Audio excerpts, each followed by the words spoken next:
Okay, hello everyone. This is Sharonda, and this is my podcast as well as my YouTube channel, Spiritual Sense. Today is Friday, which is September the 23rd. And in this podcast, we go over topics in regards to the paranormal, occult, and supernatural.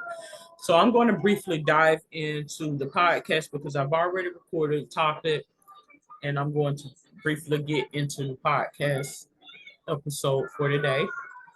So today's topic is moon cycles and spirituality. The different phases in the moon. I mentioned this in a episode a couple of episodes ago where I mentioned that um, you will begin to take note of certain personalities or certain spirits that may present to you during different phases of cycles of the moon. A lot of people would say that that's pseudoscience or that's foolish knowledge or frivolous knowledge, but in essence, you will begin to see how when there's a full moon, how certain energies will present themselves. So I'm on a website that mentions about this. The moon as being it describes the moon as being mysterious, enigmatic, magical, it illuminates in the sky where you see the luminosity of the celestial origins, which speaks of purity, holiness, and eternal essence. So there's a lot to be revealed by way of the moon. It's a cosmic creation that has supernatural hidden worlds. Um, so the moon is often associated with mystery, intuition, wisdom, and it mentions that the moon grandly reminds us of birth, death, and all the cycles in between through its rebirthing, uh, the soul cycles of continual reincarnation. It is always there. So there has been scientific research that have found that all matters holds a frequency, including the moon. These frequencies have the ability to affect humans and animals, even if it's seemingly subtle. So the frequencies of the moon, as mentioned here, can profoundly affect and influence the thoughts and impressions in our subconscious mind, causing things to surface to the conscious mind and bring them to our awareness. Now, with a full moon, there is heightened activity and intensity. There may be intense thoughts, feelings, and behavior patterns that emerges. In extreme cases, there may be a manifestation as various forms of psychosis, as it mentions here, where you may feel crazy, quote unquote. Uh, so it's just something to take note of in regards to the moon and how um, different cycles and personality and behaviors happen by way of the moon, believe it or not. There is a connection with the moon and water. Uh, the water symbolically represents emotions. The moon, the profound connection to water represents our emotions symbolically and energetically. So, according to uh, Carl Jung's theory, water is connected in the innate depths of our subconscious mind. Now we're going to go into the different shadows of the moon. You have eclipses that occur. We have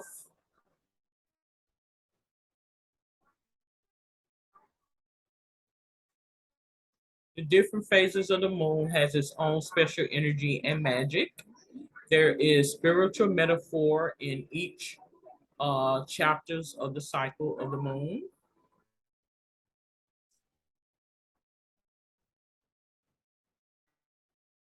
So what it mentions here, and I'm not going to read a lot of this because it's not scientifically based, and by me being in healthcare, of course, I can't present a lot of that information, but it mentions that some of our biological processes that takes place in rhythmic um, coincides with the moon.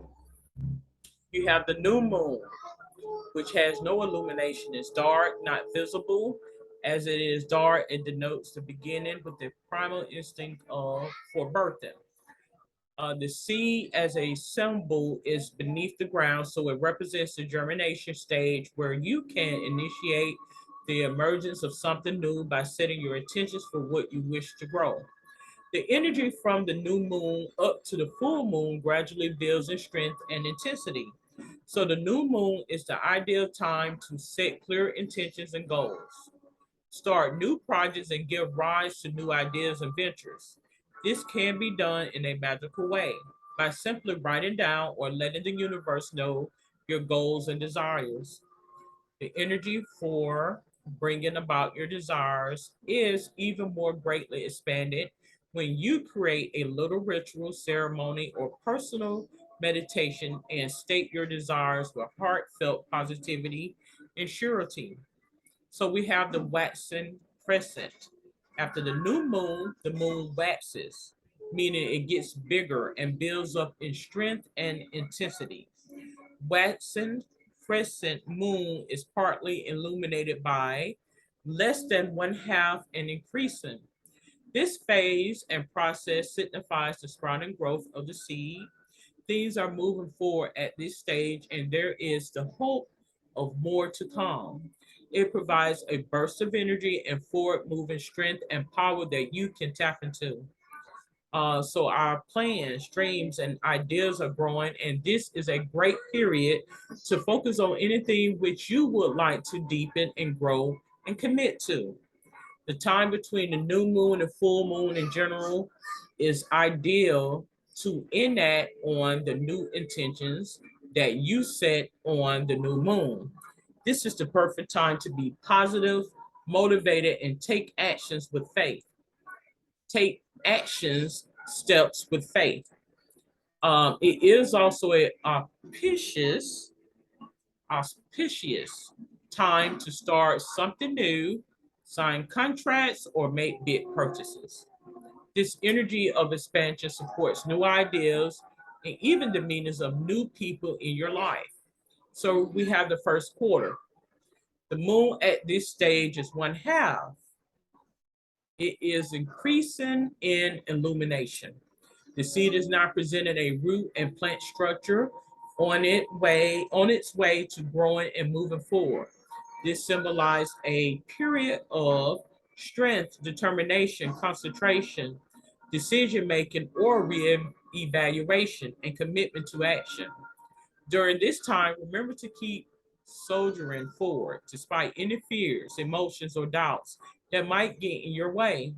Turn around any emotional energy into creative passion so you can get things done and finish goals. Now we have the waxing gibbous. I think that is the correct word. I'm going to put this word in here as well before auspicious. I guess that's what how you would pronounce that. So I'm going to put this word in to see how you pronounce this word.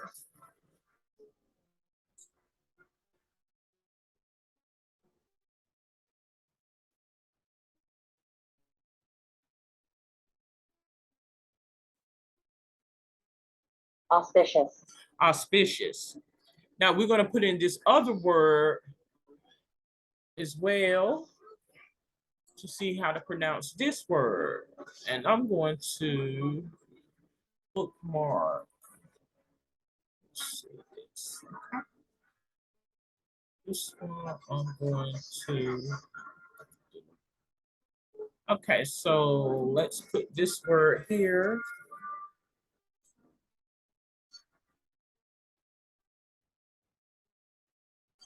Auspicious. Okay, let's do this word.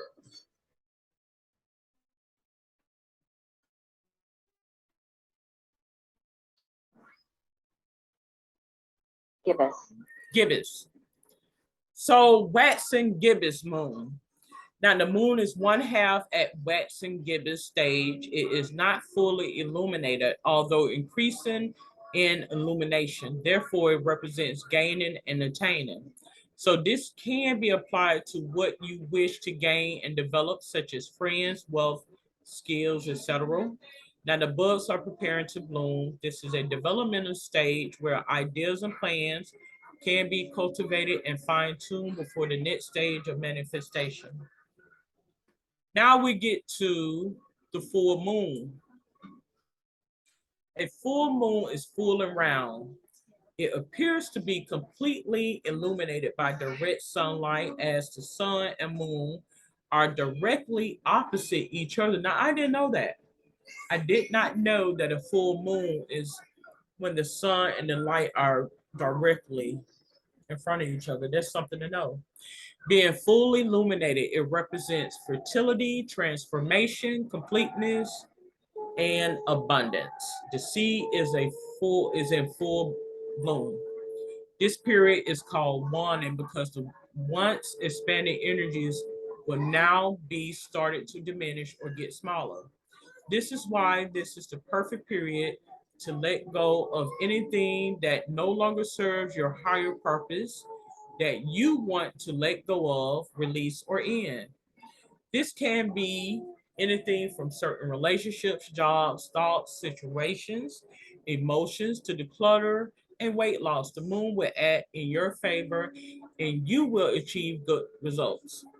So the full moon is a potent and powerful time for guidance, healing, and magic, as well as positive intentions, including improving your psychic abilities.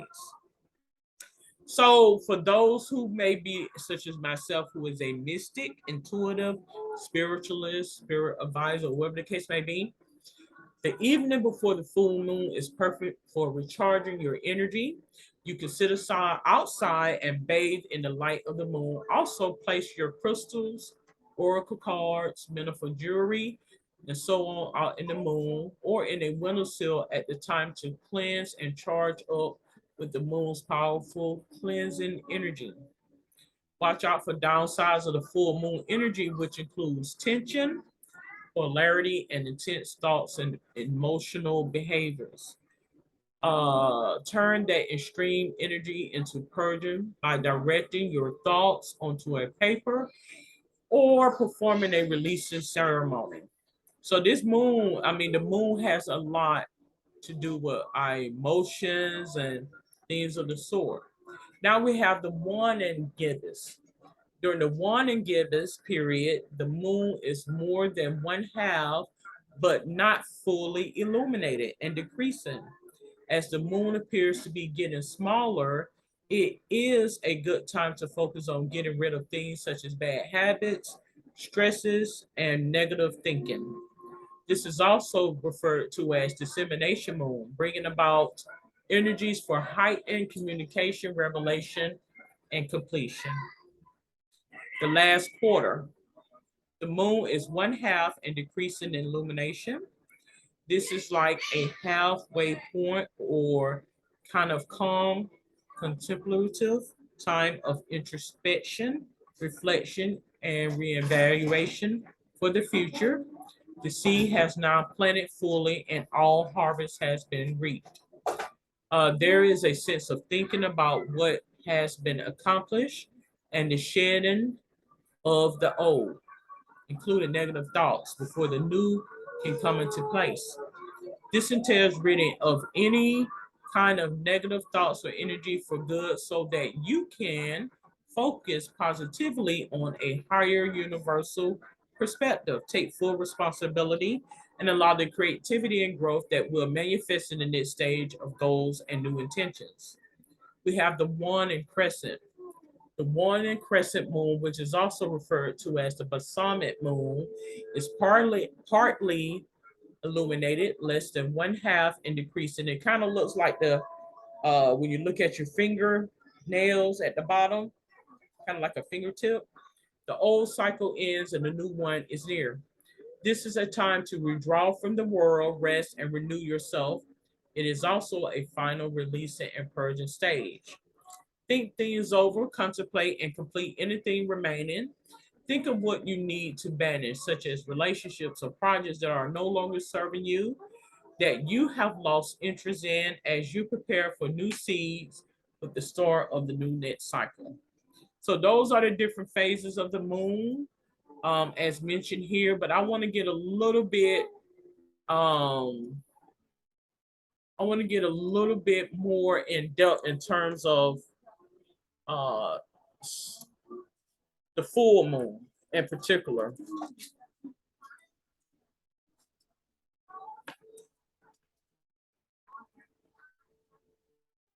Full moon and behavior.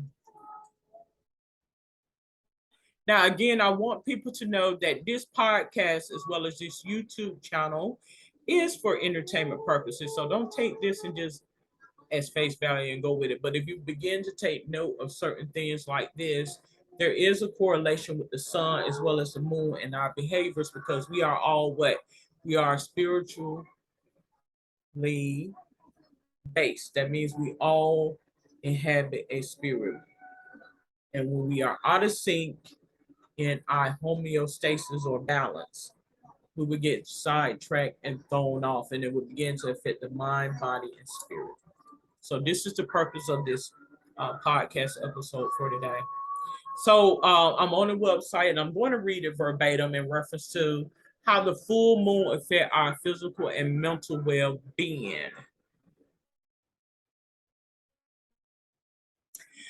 So it mentions in Shakespeare Othello, the maid Emilia tells Othello that the moon has drawn too close to the earth and driven men insane. The idea that a full moon can stir up emotions, provoke bizarre behavior, and even cause physical illness isn't just a literary trope.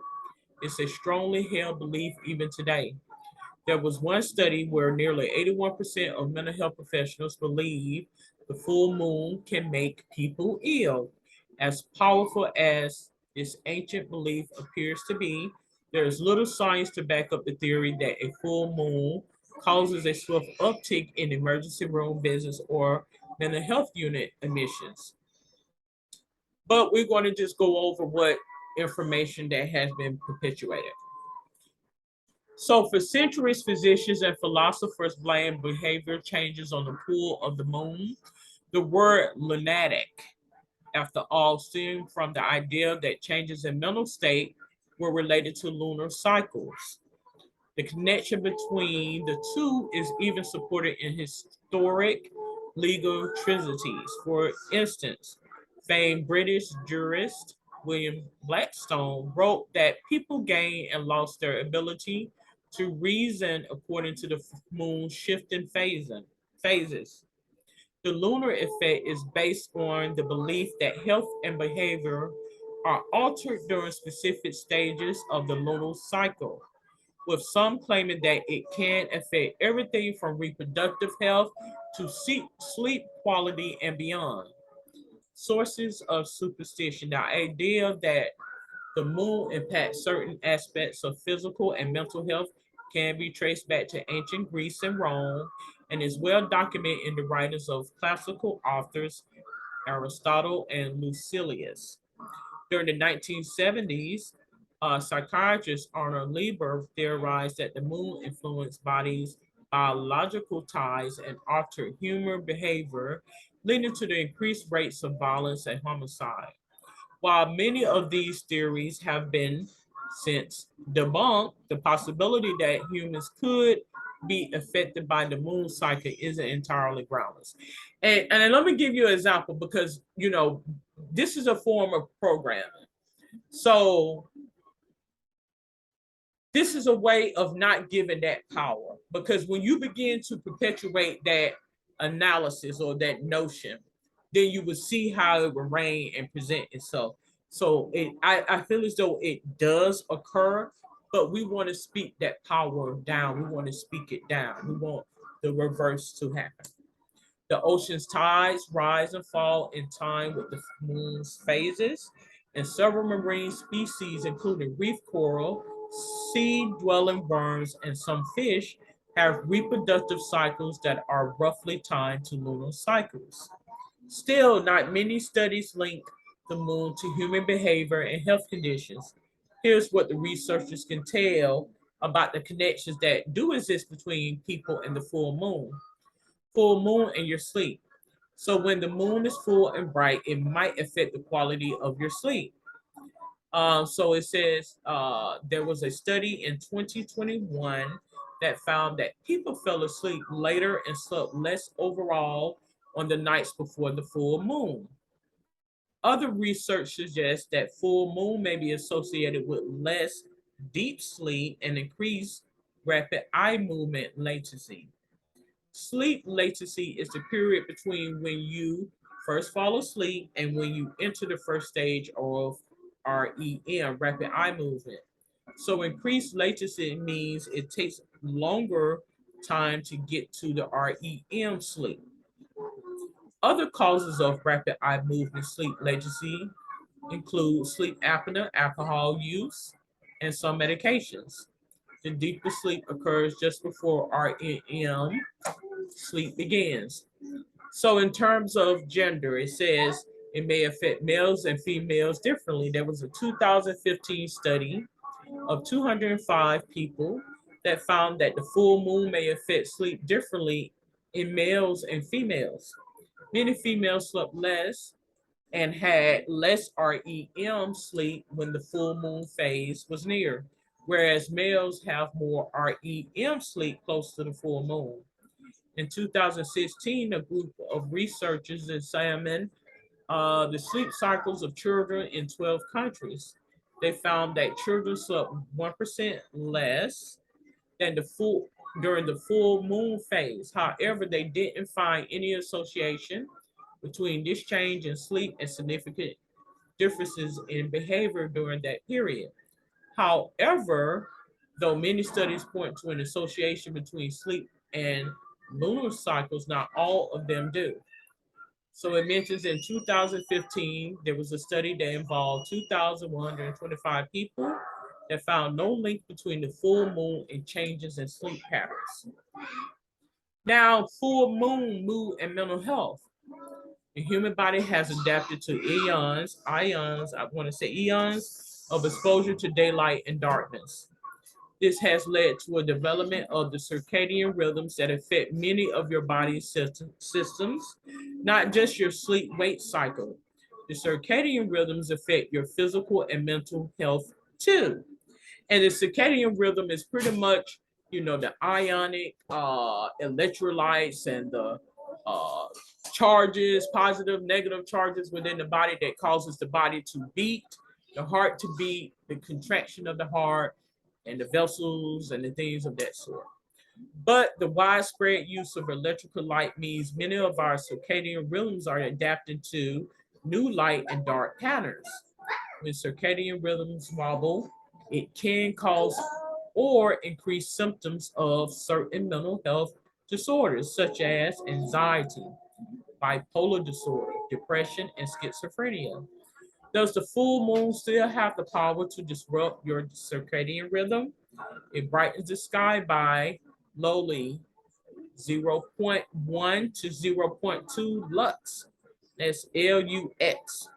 Compare it with a single street light, which is 15 lux, or a cell phone screen, which is 40 lux. So I guess in other words, it's saying, if it can impact you no more than if you're on your phone at work at night versus the moon being out. I bet it's different because your phone has nothing to do. It can have an effect, I do believe, but I think the gravitational pull that's coming by way of the moon, the cell phone, I feel has some connection in terms of the ions being released in the atmosphere by way of the moon or the sun. So in essence, it all ties into the same thing, to be honest with you. The prevailing scientific evidence says evidence says no. Researchers in 2017 study analyzed emergency room records of 140 hospital bed hospital and found that people visited the ER because of a psychiatric condition in roughly equal numbers during all 4 phases of the moon. In 2019, the review, nearly 18,000 medical workers from different facilities found the same thing. No relationship between lunar cycles and the length of hospital stays or the number of inpatient admissions or discharges at psychiatric facilities. So what do you think that, what in turn, because I'm going to pause, what in turn do you think that is? I'm going to explain something to you. This is a mode or method to not give power to that. So I can understand, we don't want to give power to that. The full moon and your cardiovascular system. As the moon comes closer to the earth, its gravitational pull changes, and the earth's large bodies of water respond with higher tides. Scientists have wondered whether the change in gravitational pull might also affect how fluids react inside of your body. Here's what they found. So there was a 2013 study on male university students. Researchers measured the effects of changes in the lunar cycles on the participants' cardiovascular systems. They found that blood pressure dropped by 5 mLs during the new moon and full moon phases. The students also took a step test. Their heart rate and blood pressure were both lower during full moons and new moons. Plus, their heart rates returned to normal levels more quickly during full and new moons. In this study, researchers concluded that humans were more physically efficient during full and new moons. However, this finding conflicts somewhat with other researchers, including a 2020 study of male athletes that found no significant differences in athletic performances during different lunar phases. Another study in people with type 2 diabetes found lunar cycles did not influence blood pressure, but did impact other related functions, including blood sugar levels and heart rate. Full moon and violence and aggression and trauma and suicide. So it mentions for decades, possibly even centuries, people have persisted in believing that there are more assaults, trauma, and suicides during full moon periods. Numerous researchers have tackled these questions. They've reviewed records, conducted their own studies, and came to this conclusion: a full moon doesn't cause an increase in these human behaviors. In fact, one study found that during a full moon, incidence of homicide dropped slightly. Another study showed that there was no significant difference in emissions at a trauma center during a full moon. So, uh, I guess in essence, it mentions that this right here would be pseudoscience or foolish science, but it's to each his own. Of course, we don't want to give power to things such as that, so we want to speak that away. So um, I'm just going to give you my account. I do believe that we are spiritually based. We are spiritually connected in some form or fashion. I do believe that the moon does have influences on our behaviors. I do believe that. And what I mean by that is if you already have those type of behaviors, could it possibly be enhanced during those times? So I'm not talking in terms of like if somebody who is a normal person and they just up and just switch like werewolf or just turn into a werewolf or a vampire or whatever the case may be. No, I think in situations such as that, possibly it can be enhanced during certain moon cycles, particularly full moon. But I'm not gonna sit here and say, oh, okay, like a werewolf and they just up and boom, bang, and it happens. Now, in terms of crime and things of the sort, possibly, You know, I do feel as though when you light a candle and you ask God for discernment in regards to a particular spirit, that it will present itself to you. Now, this right here is talking about on a bigger scale. I'm talking about a gravitational pull that will come to you. Now, if I'm going somewhere and somebody is even like if I go to work, you know, I may make the comment, but I'm just being facetious in terms of that. But I'm talking apart from my background as a healthcare professional. Okay.